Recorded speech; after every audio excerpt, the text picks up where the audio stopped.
Très heureux de vous savoir nombreux devant vos postes téléviseurs pour suivre ce nouveau numéro de votre émission. Madame, monsieur, bonjour, bonsoir, ça dépend. Bienvenue sur les ondes de Sport C Télévision. Bienvenue dans Autopsie Sport.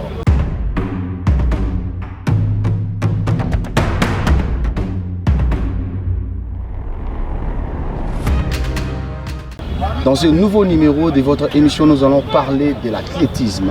Comme vous le savez, c'est une discipline qui passionne tant des jeunes congolais en général et quinois en particulier. Et pour ce faire, ici avec moi sur ce plateau, j'ai le coach Ig Mafo, le coach de Paradisio Performance Programme, un club d'athlétisme, et il est également aussi directeur technique national de la Fédération nationale d'athlétisme. Pour ce faire, je m'en vais rapidement les saluer. Bonjour coach. Bonjour. Comment vous allez? Très bien. Voilà, j'espère que je vous ai présenté, mais vous avez plusieurs casquettes. Est-ce que j'ai dit tout ce que le public devait savoir concernant le coach Ig Mafo? Voilà, déjà la présentation elle a été bonne. C'est un plaisir d'être invité dans une émission qui parle surtout de l'autopsie, qui est un bon thème. Moi, c'est Ig Mafo, manager, responsable, président et directeur de Paradiso Performance Programme, qui est une structure évoluant dans le milieu de sport en tant qu'ASBEL. Nous avons comme devoir de former, éduquer et orienter les jeunes dont l'âge varie entre 14 et 16 ans et former l'élite au-dessus de 18 ans pour une carrière professionnelle. Ig Mafo est directeur technique national de la Fédération d'athlétisme du Congo, directeur technique de l'Afrique centrale au niveau de la CAA. Ig Mafo est officier de développement et entraîneur World de rugby. Parce que j'ai fui un moment où dans ma carrière, j'ai été rugbyman de carrière. J'ai évolué aussi au sein de l'équipe nationale. Ig Mafo est un personnel trainer qui a évolué dans plusieurs fédérations, notamment la fédération de basket en tant que préparateur physique sur toutes les catégories d'âge senior, élite, espoir et U18. Ig Mafo est préparateur physique des athlètes de haut niveau, footballeurs, sport de combat. Ig Mafo est un entrepreneur œuvrant dans le monde du business, notamment dans la publication et imprimerie et dans les sous-traitances. Ig Mafo est kinésithérapeute des métiers actifs. Merci coach, vous avez parlé, il y a plusieurs casquettes donc je ne saurais énumérer petit à petit, mais cette émission concerne beaucoup plus, comme je l'ai dit au début, l'athlétisme. Avant de parler de l'athlétisme en ce qui concerne votre club, le club que vous coachez, Paradisio Performance Programme, j'aimerais d'abord vous poser une petite question concernant l'athlétisme en général. Comment se porte l'athlétisme du Congo en général, parce que vous êtes le directeur technique national? Voilà, l'athlétisme se porte à mieux, de mieux en mieux convenablement. Je reviens à ma phase de nomination en 2001 en tant que directeur technique national. Et si on revient un peu plus en arrière, je fus directeur technique provincial de la Ligue d'athlétisme du Congo. Ig Mafo a été athlète actif. Comme tout jeune, j'ai commencé d'abord j'ai été détecté dans le monde scolaire. J'ai fait mes preuves durant 8 ans. J'ai fait ma première sélection en tant que junior pour le championnat du monde junior en France à Nice. Et ma sélection élite, c'est en 2000 lors des Jeux de Sydney. À partir de 2003, j'ai eu ma place d'élite. Sur la discipline athlétisme fait dans les épreuves de 100 et 200 jusqu'en 2015 j'ai fait ma retraite et je peux retracer pratiquement un bon CV d'un athlétisme qui était plus promoteur et d'un athlétisme qui devient plus performante. En tant que responsable, j'ai fait en sorte que l'athlétisme soit fait sur la méritocratie et l'investissement de la performance. Actuellement, la République démocratique du Congo est classée parmi les meilleures nations de performance. Et vous verrez, à chaque sortie, vous verrez que l'athlétisme démocratique du Congo se classe sur un bon panoplie de performances. Donc, je pourrais dire, à mon événement, j'ai pu créer une nouvelle classe de jeunes, une nouvelle génération, une nouvelle classe de jeunes entre 14 et moins de 20 ans qui ont une performance d'élite bien avant. Donc je peux dire le CV de l'athlétisme démocratique du Congo se porte mieux. Actuellement, vous avez combien d'athlètes au total? Parce que je vous ai suivi pendant l'entraînement. Je n'ai pas compté, mais il n'y a pas plus de 20 athlètes. Voilà, Paradiso Performance en tant que programme, on ne va pas dire club, parce qu'au sein de Paradiso Performance, il y a plusieurs secteurs. Nous avons la formation, dont nous parlons de l'académie. L'académie regorge 30 jeunes qu'on a eu à recruter avec une collaboration des différentes écoles, avec mes partenaires directs, Madame Marie, avec le lycée technique Bomengo, avec Monsieur Sumbu, le lycée Tchèque Hamdan. Et nous avons Junior avec Chapelle de Vainqueurs, ainsi que des partenaires directs privés qui nous ont renvoyé des jeunes.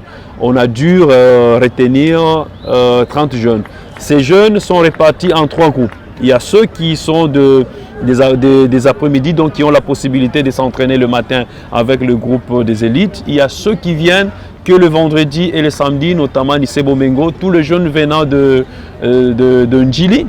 Et il y a des jeunes qu'on recueille directement dans la partie de la semaine qui sont des avant-midi et qui viennent s'entraîner dans les après-midi. Donc sur la saison 2024-2025, nous avons retenu pour le compte de l'académie 30 jeunes. Concernant les élites, voilà, nous devons déjà être clairs, ce sont des jeunes qui sont engagés.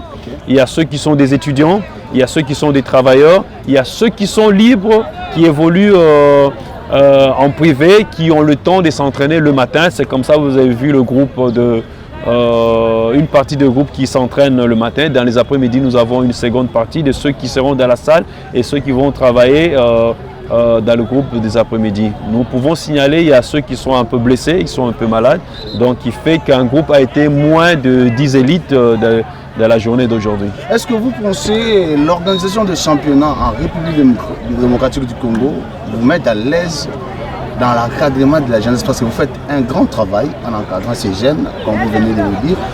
Est-ce qu'on ne sent pas que les championnats vous permettent de pouvoir mettre ou vendre ces talents que vous encadrez? Est-ce que c'est vraiment ça où vous êtes en difficulté par rapport à la régularité des championnats? Parce que dernièrement, il y a eu les championnats nationaux, il y a eu vos athlètes qui ont participé, et vous aussi en tant que directeur de l'athlétisme, est-ce que c'est manque parfois on organise les championnats, parfois on n'organise pas, ça vous met en difficulté? Mais absolument. Déjà nous devons faire montre de l'environnement où nous évoluons. En République démocratique du Congo, le gouvernement n'a pas défini la politique de sport national. Donc au niveau des fédérations, il est difficile aussi de respecter les calendriers par manque d'accompagnement, par manque de moyens. Organiser une compétition certifiée demande assez de moyens. Donc au niveau des ligues, il n'y a pas assez de mécènes qui peuvent apporter ces soutiens financiers qui peuvent permettre que les jeunes ou l'organisation mettent tout le moyen afin que afin que le championnat soit plus correct. Et nonobstant de cela, je ne veux pas le dire, mais nous souffrons d'un manque de management au niveau de l'encadrement de jeunes, tant dans l'organisation, qui fait que Paradiso Performance, moi en tant que manager, ayant évolué quand même sur le plan national et ayant la chance de toucher le sport professionnel ou élite, qui se voit en difficulté et limité dans l'encadrement des jeunes. Comment je le dis? Je suis la source propre de l'investissement. Donc c'est vous qui financez. Tout. C'est-à-dire si vous n'êtes pas là, Paradiso n'existe plus. Absolument. Absolument. Donc je suis la source première de l'investissement. Et ce qui m'a amené à créer Paradiso Performance, déjà on doit signaler le 2 février, nous allons fêter nos 14 ans d'existence. Paradiso Performance. Voilà. Paradiso Performance a été créé en 2011, le 2 février. C'est une idée générale. Finalement, l'environnement local n'a pas permis aux autres de s'accrocher. Voilà. Et je suis la seule personne qui est continuée avec l'idée. L'idée, c'est de former les jeunes, donner la chance aux jeunes sur le plan intellectuel ou investissement science et sur l'investissement de la science sport. Dans Paradiso Performance Programme, vous travaillez en solo ou il y a des gens qui vous entourent? Ou soit vous êtes le seul président, le seul coach, le seul comité?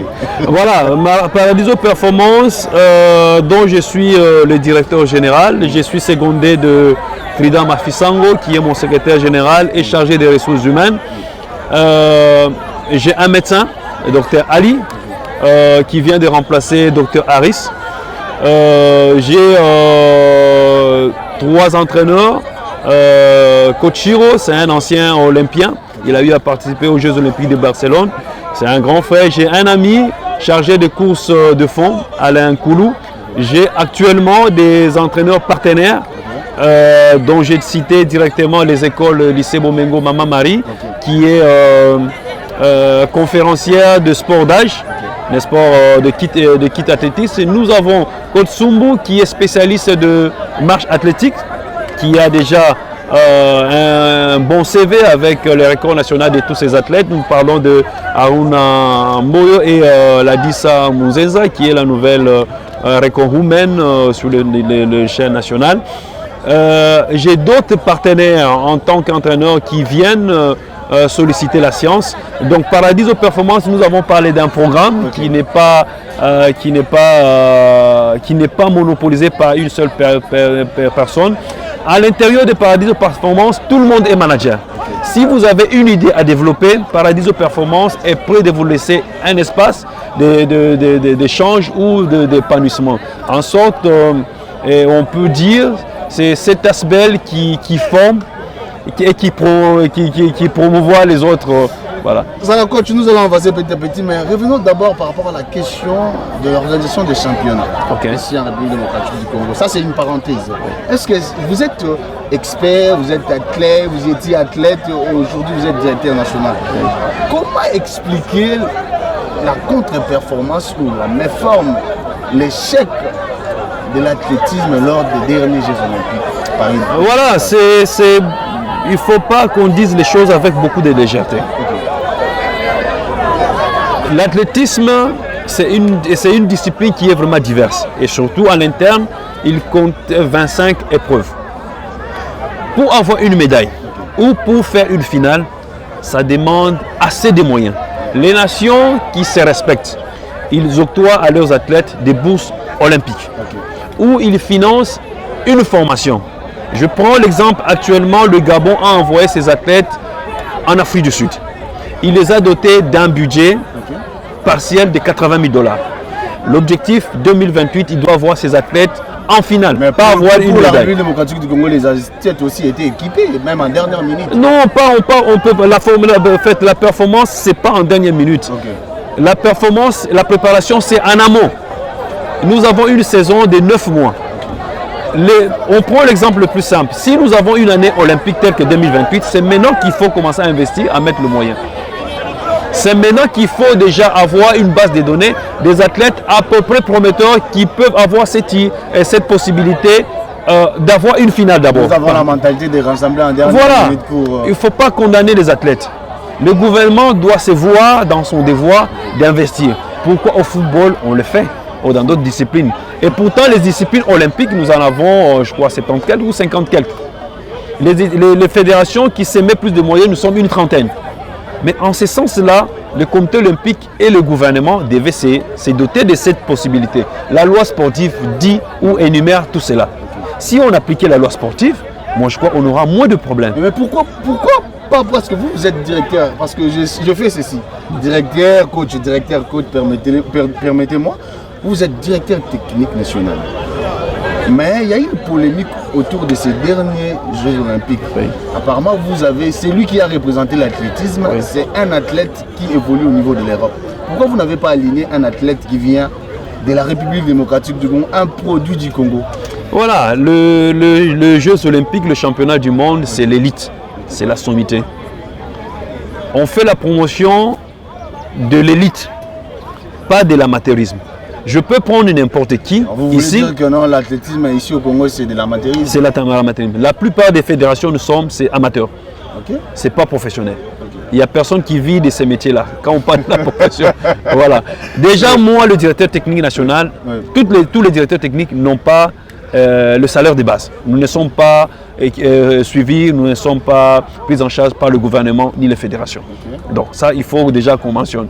Déjà, on parle de l'amateurisme. Si c'était professionnel, donc je devais avoir, c'est pas un salaire de base, je devais avoir des avantages et autres. On est là par la science qui nous réunit. Déjà. Ça, c'est la raison qui a poussé à la délégation congolaise d'aligner l'ASCONI comme athlète. Nous avons participé au JO de Paris sous le label de l'Universiade. Okay. Le règlement dit qui ne peut engager un athlète dans une compétition nationale si celui-ci a atteint le minimum de qualifications. Malheureusement pour la République démocratique du Congo, qui dans la plupart des disciplines, nous n'avons pas eu des athlètes qualifiés si ce n'était que la boxe et le judo. N'est-ce pas? Donc le règlement nous donne le droit d'engager un seul athlète, soit un monsieur, soit une dame. Ce qui contredit ce que vous avez dit au début par rapport à la vie, par rapport au comportement de l'athlétisme. Parce que vous avez signifié qu'en général, l'athlétisme au Congo se porte bien. Mais absolument. Vous énumérez ça, ça contredit ce que vous avez dit avant. Non, chaque structure évolue toujours sur plusieurs étapes. Okay. Nous avons la structure interne ou le développement interne. Oui. Nous avons le développement externe. Ça dépend des objectifs. Le développement interne, c'est la viabilité d'une fédération. Okay. La participation extérieure, c'est la visibilité d'une fédération. Voilà. Donc, si je dois représenter un athlète dans des compétitions majeures, j'ai toute une base de plus de 100 athlètes. Si je dois parler de l'élite, je dois voir les athlètes partout dans le monde. Dans le monde, depuis que je suis directeur technique national, j'ai fait cette possibilité, où j'ai créé cette image de convaincre les athlètes à représenter le pays malgré les difficultés. Vous faites comme on le fait avec le football, absolument. Les nationaux. Absolument. Les fédérations, les équipes sont dominées par les binationaux alors que nous avons des talents pires ici au Congo. Moi, je ne prends pas bi, mais je prends national. N'est-ce pas? Oui, du moment qu'il est congolais et qu'il a la possibilité de nous donner une bonne image, voilà. Parce que si vous continuez dans ce sens-là, permettez-moi, coach, si vous continuez dans ce sens-là, ne voyez-vous pas que ceux qui travaillent ici ou ceux qui évoluent ici auront toujours du mal à représenter la RDC dans des compétitions internationales? Parce que vous avez signifié ici que non, le niveau d'athlétisme du Congo est amateur. Oui. Alors, que faire? Ou qu'est-ce que vous, à votre niveau, vous faites pour que nous puissions quitter de ces statuts-là qui est amateur, afin d'atteindre le professionnalisme, pour permettre aussi aux jeunes que vous encadrez d'aller représenter le Congo partout dans le monde? Déjà, si je veux revenir dans mon rôle du directeur technique, j'ai le devoir de former, de promouvoir, d'animer, n'est-ce pas, et de planifier. Pour la saison 2024-2025, je peux même revenir sur la saison dont nous avons été pays hôte d'organisation de Jeux de la francophonie. J'avais programmé sur mon calendrier de formation, tant de compétition que de formation, 12 formations. Des officiels, 6 formations pour les officiels techniques. C'est pour changer les statuts de la Non, j'explique. Oui. 6 formations pour les officiels techniques, les juges arbitres, et 6 formations des cadres techniques. La Confégès, qui devait nous accompagner, et le gouvernement, malheureusement, ne l'ont pas fait. la fédération sur ses propres initiatives. Est-ce que vous avez insisté? Non, je n'ai pas besoin d'insister. Mon rôle à moi, c'est d'élaborer un calendrier, je le place et l'exécutif l'exécute. Parce que notre gouvernement, nous connaissons tous notre gouvernement. Lorsque vous amenez un projet qui va peut-être permettre le développement de notre sport, il y a toujours eu des coques à jambes, il y a toujours... Nous, il faut insister, il faut taquer, il faut réinsister pour que votre projet... Est-il mon rôle de tacler, d'insister? Non, parce que vous avez une idée salvatrice pour le sport congolais. Absolument. Alors si vous voulez que cette idée-là soit mise en application, il faut insister, aller jusqu'au bout. Moi, j'ai toujours défendu. Je crois qu'il y a d'aucuns qui me connaissent, ils me connaissent d'un type un peu plus, un monsieur plus agressif dans la défense. Okay. Donc, j'entre dans le souci de notre période. On a été encadré, mais on n'a pas été accompagné. J'étais parmi les jeunes les plus talentueux. Ceux qui connaissent mon CV, ils me retrouvent d'un grand athlète très performant qui a représenté plus de 18 ans l'équipe nationale. Mais malheureusement, cet talent est parti dans le vide. Il y a de mes amis, ils ont dit, ok, on en a marre.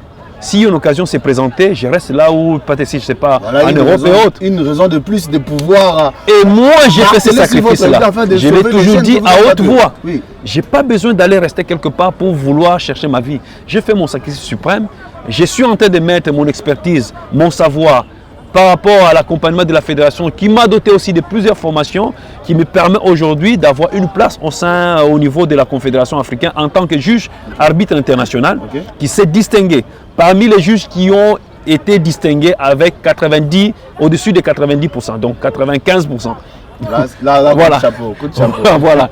Et dans ma défense ou dans ma prestation au sein de la Confédération, on connaît mon apport, qui fait qu'aujourd'hui, j'ai été nommé directeur technique de l'Afrique centrale et en voie d'être conférencier au sein de la Confédération. Coach, ce qui me taraude l'esprit, c'est quoi d'abord? Parce que vous êtes, comme on dit, preuve tangible de mal accompagnement de nos autorités à l'athlète que vous étiez. C'est-à-dire on ne vous a pas accompagné, on a laissé votre carrière partir comme ça. Alors vous avez subi ça, vous avez aussi des regrets en tant qu'humain. Absolument. Alors vous vous êtes décidé d'encadrer les jeunes aujourd'hui. Alors moi j'aimerais savoir quels sont les efforts que vous êtes en train de mener pour que les jeunes que vous encadrez aujourd'hui ne puissent pas rencontrer les difficultés que vous avez eu à rencontrer lors de votre carrière. Voilà, j'ai créé le programme Paradiso Performance. Un programme a un début, a une fin. Le programme a l'objectif. Paradiso Performance est un programme de formation des athlètes élites. Nous avons adopté le système canadien qu'on appelle le DLTA, développement à long terme de l'athlète, apprendre l'athlète à s'entraîner, à gagner et à devenir professionnel. Paradiso Performance fait des preuves des grands athlètes. Vous avez interviewé un de mes jeunes athlètes, il n'a que 17 ans, Mardoché Kaninda. Il n'a que 2 ans de pratique. Je l'ai recruté dans le monde scolaire. C'était juste prouver à d'autres entraîneurs, à d'autres cadres techniques, que c'est possible de former un grand athlète. De tous les athlètes que j'ai eu à former, c'est le meilleur athlète qui m'a donné localement le meilleure performance en moins de temps. Et c'est le jeune qui a gravi des échelons de A à B en prenant des places. Voilà. Et c'est le premier jeune, moins de 18 ans, a eu à participer dans une grande compétition avec une bonne prestation. Donc, si j'ai sorti Mardoché Kaninda, j'ai sorti Divine Kandomba, aujourd'hui au centre de Dakar, qui a évolué en 57 en moins de 2 ans, en 25 en moins de 2 ans sur 200 et 400 mètres. Et j'en ai formé autant. Mais sur l'élite aujourd'hui, je ne le dis pas pour faire la promotion des Mardoché, mais je le dis, Paradiso Performance sera le miroir du sport ou de l'athlétisme congolais en tant que professionnel. En tant que manager, pas entraîneur, manager, j'ai investi beaucoup de moyens. J'investis mes athlètes à moi de Paradiso, sur toutes les... Ils ne peuvent jamais manquer d'équipement. C'est que nous manquons. Il y a 2 fois même, il y a ces déficits au niveau de l'équipe nationale. Paradiso Performance a la possibilité de doter à ses athlètes un équipement qui sort aujourd'hui, cette année, 2025. Si c'est un Nike, si c'est un Adidas, on en a la possibilité de dépenser à ces prix-là pour mettre ces conditions des athlètes. Est-ce que dans les années qui viennent, est-ce que nous pouvons retrouver les athlètes des Paradiso Performance dans l'équipe nationale, représenter la RDC aussi? Il y en a déjà. Ils sont au nombre de combien? Mardoché a été, Joël Chikamba a été, Laskoni Moulamba a été, Andri Mouteb. Déjà, il faut signaler, il n'y a pas seulement les athlètes du Stade, mais j'entraîne d'autres athlètes dans d'autres provinces, dans d'autres pays. Okay. Voilà. Si je veux parler, il y a Andri Mouteb qui détient la marche athlétique. Il a été, voilà, je risque d'en citer pour ne pas léser d'autres personnes. Voilà. Mais ce qu'il faut savoir, Paradiso Performance, il est en train de signer des partenariats avec d'autres institutions, sûrement avec d'autres ambassades qui vont accepter de nous accompagner sur le projet construction du centre, premier centre professionnel d'athlétisme d'âge et voilà, qui aura abrité ou qui va faire l'expertise de plusieurs experts qui viendront partout dans le monde. Je le dis, de moi je ne devais pas le dire. Donc Paradiso Performance veut arranger cette image, veut donner l'espoir. Paradiso Performance veut investir dans le vrai athlétisme qui peut donner le sens aux jeunes de le pourquoi il faut faire cette belle discipline qui est la mère de toutes les disciplines. Voilà, coach Igmafounou Chuton, déjà nous arrivons à la fin, mais j'aimerais que nous puissions regarder d'abord ces éléments parce que j'ai interviewé vos athlètes, oui. Ils ont eu à parler de vous. Okay. Premièrement, ils ont eu à parler de leur carrière et à vous. Alors nous allons voir leurs interviews et on revient tout ça pour continuer avec mes questions.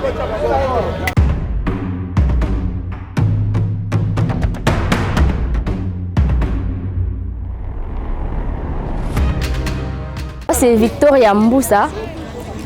Je suis l'athlète du Congo, bien sûr. J'ai commencé l'athlétisme, je pense, en 2023, au mois d'août. Ça fait pas longtemps. Et c'est un ami qui m'avait intéressé, il est athlète jusqu'à aujourd'hui. Un jour, en fait, des fois j'avais l'habitude de faire un peu de footing et tout. Et il m'a dit, pourquoi pas tu peux courir? Je lui ai dit, je ne sais pas courir. Et il m'a dit, viens un jour avec moi au stade, on va essayer. Et je suis venue, je courais, je pense pieds nus, je fais 14. Il m'a dit, ok, attends, je vais t'amener chez les coachs et tout. Et c'est là où j'ai commencé, voilà, j'ai eu le goût.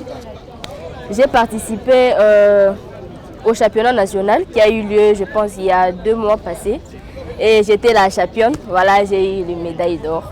C'était un plaisir pour moi. Personnellement, j'ai dit que c'est un bon coach parce que mon histoire est un peu compliquée. J'ai marché du club au club, voilà, et là, je me retrouve là.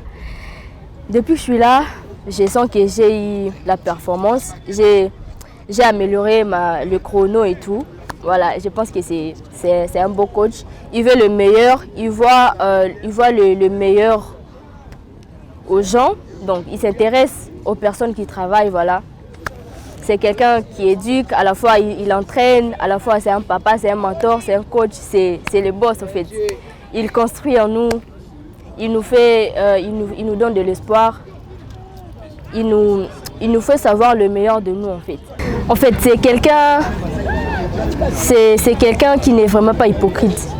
S'il te veut, il te dira. S'il ne veut pas de ça, il te dit. Il ne cache rien. Même si ça fait mal, il le dit quand même. Voilà, c'est vrai qu'il a des... C'est rigoureux, je pense que c'est aussi très bien pour les entraînements, c'est normal.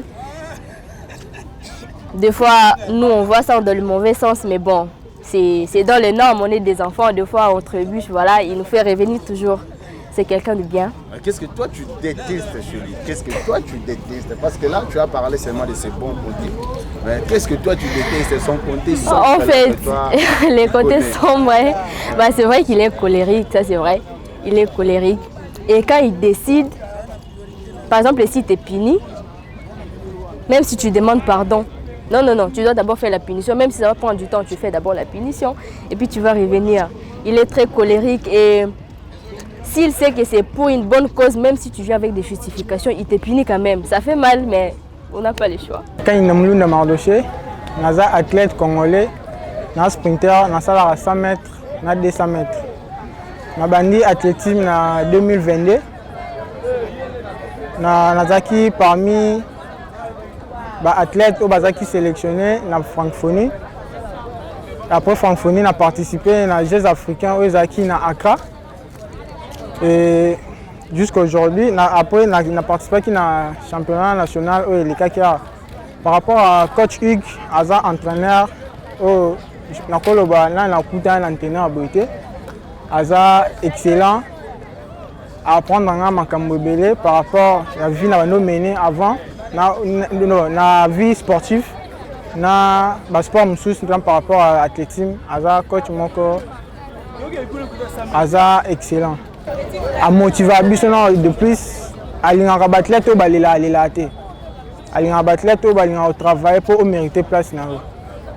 Donc na club na biso ceux qui ont mérité aux en place donc faut mériter place na eux na travail côté nga des fois nga epane na monaka ezaka kanda aza colérique makasi donc des fois mon a l'entraînement aïda na baimi ana mabe donc ta kuta pe bathlète musu balala mabe de côté mabe onga mona yango na pa wana elo musa mabe zate.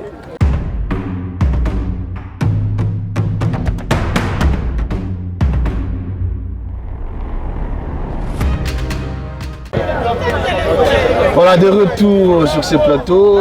Coach Hugues, vous avez vu là, c'était l'interview de Mardoché et de l'une de vos filles, j'ai oublié le nom. Divine Victorine Bolissosi. Voilà, voilà.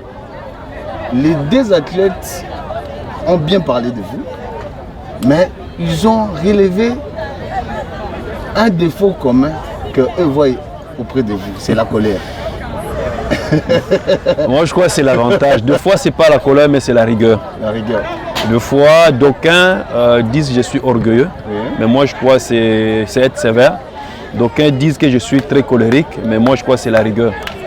Est-ce que vous êtes comme ça, même à la maison? Ou absolument, absolument.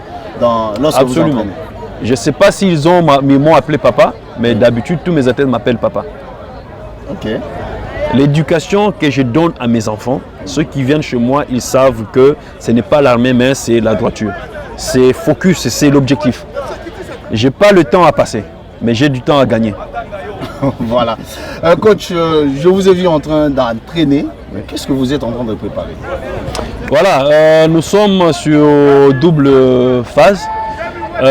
Déjà, il y a un groupe qui se prépare à court terme pour le championnat d'Afrique U18 U20 qui se tiendra d'ici moins de 2 mois et demi à Brazzaville. Et au mois d'avril, dans moins de 3 mois, pratiquement, ce sera le championnat d'Afrique U18 U20 en Algérie. Ça, c'est la première partie, je crois sûrement. Je ne veux pas le dire parce que je suis directeur technique. Je suis en train de finaliser aussi la base de sélection de moins de 18 ans et moins de 20 ans, dont je vais, je crois, présenter à la fédération d'ici la fin de la semaine. Et sûrement, il y a quelques-uns de mes athlètes qui peuvent se retrouver, un ou deux sûrement, dont nous parlons Mardoché Kaninda, voilà, qui est plus sûr avec sa performance des 10-38, qui donne cette éligibilité, et l'année passée qu'il a fini avec un bon chrono. Voilà. Et nous avons le marathon de Kinshasa qui se tiendra ici chez nous, un marathon international certifié World Athletics du 29 au 30 juin, dont un programme avec des athlètes coureurs de fond en privé qui se sont donné cette initiative, actuellement déjà logés vers, je crois, Mbakani. Ils ont fait un camp dans un city, un camp d'entraînement. Nous sommes en train de préparer le championnat du monde en salle au mois de mars qui se tiendront en Chine, je crois en Guangzhou, et le championnat du monde élite qui se tiendront en Chine, en fait au Japon, je crois, si je ne me trompe pas. En somme, c'est une saison de transition. Plus de préparatifs des JO. Pour moi, je voulais créer déjà une unité d'élite pour la préparation des JO qui cette année... en train déjà de préparer... Voilà, des JO 2028. Déjà, il y a une suite d'athlètes que je suis en train de suivre et présenter sur un programme de gain de points. Pas seulement au niveau national. Déjà au niveau national, je peux dire qu'il y a des athlètes qui se sont distingués, qui ont fait une grande distinction au niveau du championnat national et dans d'autres compétitions internes, plus précisément des jeunes qui sont en train de remonter au niveau des diasporas. Pratiquement, je vais renouveler la classe, la classe nationale des athlètes. Je préfère évoluer avec moins de 20. Ça vous a déçu? Pas déçu, mais il est important aussi de faire germer les nouvelles fleurs et voir comment miser à long terme. C'est toujours important de miser à long terme et faire une plaidoirie auprès du comité olympique. Si je peux avoir quelques bourses, 3 ou 4 bourses olympiques pour les athlètes et nous donner cet espoir de voir comment bien prester et ne pas être la risée du ridicule auprès du comité fait au JO, mais ce qui n'était pas le cas parce qu'il faut voir avec l'Asconi Moulamba qui a passé ses éliminatoires et faire le quart des finales. Il n'est pas le seul. Depuis que je suis directeur technique, mes athlètes, depuis 2001, des JO de Tokyo, mes athlètes passent. Bien avant, ce n'était pas, à part Gary Kikaya qui était une grande performance, mais on espère qu'on pourrait revenir sur cette idée. Mais moi, je me vois me convertir en tant que manager de l'équipe nationale. Je voudrais bien ces postes-là, voir un peu, miser plus l'élite et miser plus le professionnel. Ne pas m'en vouloir s'il y a plus d'athlètes congolais qui évoluent en diaspora. Voilà. Et dehors, il y a plus de possibilités, il y a un environnement qui leur permette, mais pas seulement, mais moi je crois au niveau national, si on mettait plus de moyens, ces athlètes peuvent s'égaler avec ces athlètes en diaspora et on peut avoir une bonne image de la République. Pas parce que c'est au détriment des jeunes qui sont ici, qui sont nés ici, qui travaillent ici, qui se battent ici.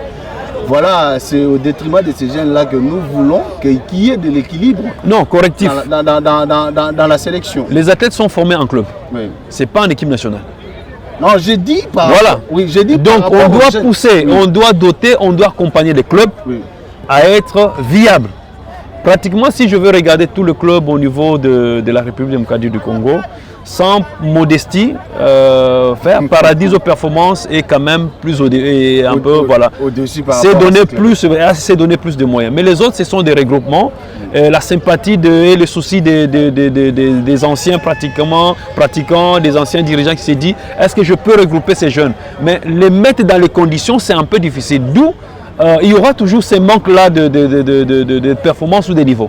Mais si les sympathisants, c'est vrai, les sponsors aussi ne savent pas investir dans ce qui presque est illisible. Tu vois, moi je crois que c'est un manque de management qui fait que les sponsors n'accompagnent pas ou un manque de vision. Si aujourd'hui, coach Hugues, on vous demandait d'effacer 3 difficultés qui bloquent le développement d'athlétisme ici au Congo, quelles sont ces difficultés-là que vous allez effacer? D'abord, c'est les moyens. Les moyens justifient la fin. Okay. N'est-ce pas? C'est la politique nationale de sport qui n'est pas définie. Et c'est le manque de formation. Le manque de formation. Ce sont les 3 difficultés que vous allez effacer si on vous les demande. Donc je ne les efface pas, mais on peut les développer. Les développer. Ouais. On peut les mettre en gain. Parce que si on va sur le plan managérial, vous verrez que je parle que management, oui. C'est un domaine qui est vraiment très crucial dans l'investissement. Déjà, quand on parle, c'est l'investissement. Pas seulement dans le sport, mais dans la vie courante. Nous avons la forme, force, faiblesse, opportunité, menace. Si on arrive à conjuguer ces 4 panels du management, moi je crois qu'on n'aura pas un problème. Et si dans tous les clubs, dans toutes les fédérations, il y a des managers, j'ai vu ça au basket parce que j'ai évolué en tant que préparateur physique. Joe Lolongo était vice-président, je crois, et c'est lui qui était le manager de la fédération. C'est lui qui cherchait les athlètes, c'est lui qui amenait les finances, c'est lui qui amenait les sponsors, c'est lui qui orchestrait l'équipe nationale. Et vous avez vu, à la période de Joe, l'équipe nationale de la période, je crois, de Ebondo, de Munanga, de Roli, c'était joint des diasporas et des locaux. Et Fekembe était l'entraîneur titulaire, Charlie qui était second. Voilà, je crois Val était directeur technique, je crois si je ne me trompe pas, ou Simplice. Mais moi j'ai vu le management de Joe a beaucoup apporté et j'ai été inspiré pour l'investissement de tout ce qui est comme affaire que j'orchestre. Vous travaillez aujourd'hui pour préparer JO 2024. Est-ce que dans toutes les compétitions que vous venez d'énumérer, des cités que vous êtes en train de préparer, est-ce qu'on peut dire que cette fois-ci, on n'assistera pas à un fiasco comme on a assisté dans les derniers Jeux Olympiques? Je ne crois pas. Je ne crois pas. Je suis quelqu'un qui est serein dans ce qu'il dit. Je vous ai dit, j'ai du temps à gagner, pas à perdre. Je suis quelqu'un qui est tellement dur Même auprès de mon président, bienvenu Matenda, il sait deux fois que ce type, il me dit, des fois sa tête, ça ne fonctionne pas tellement. Je demande au-dessus des moyens. Ce n'est que ça. Si vous n'investissez pas, la loi de l'offre et de la demande, c'est que vous investissez, en fait, on dit la loi, troisième loi de Newton, non, deuxième loi de Newton, à chaque action, il y a une réaction. La force que vous investissez, ce sera la réaction des propulsions que vous aurez. Si vous investissez correctement, si vous avez, vous respectez le calendrier de planification ou de travail, moi je crois que 2028 sera une année où la République démocratique du Congo sera mieux représentée et fera la fierté, l'emblème national sera bien. Quand nous sommes arrivés à la fin, mais une dernière question. Il y a déjà dans d'autres fédérations les élections qui commencent déjà à s'organiser. Oui. Si aujourd'hui, dans la fédération de l'athlétisme du Congo, il y a eu des élections, est-ce que vous serez candidat? Je ne suis pas prêt, je ne crois pas. Vous n'êtes pas prêt? Non. Donc là, vous faites comme Joe Koilolongo. Je garde bien ma place de manager. Merci à vous coach, nous sommes arrivés à la fin. Merci à vous chers fidèles téléspectateurs, vous avez envoyé des messages concernant l'athlétisme au Congo et vous avez eu toutes les réponses et surtout concernant le fiasco de la République démocratique du Congo aux derniers Jeux Olympiques. Coach Ig Mafou, il est directeur technique national, il a répondu à toutes les questions que j'ai eu à lui poser et il est aussi coach des Paradiso Performance, une structure qui va propulser les jeunes talents. Voilà, donc nous sommes arrivés à la fin et moi je vous donne rendez-vous au prochain numéro. D'ici là, portez-vous bien.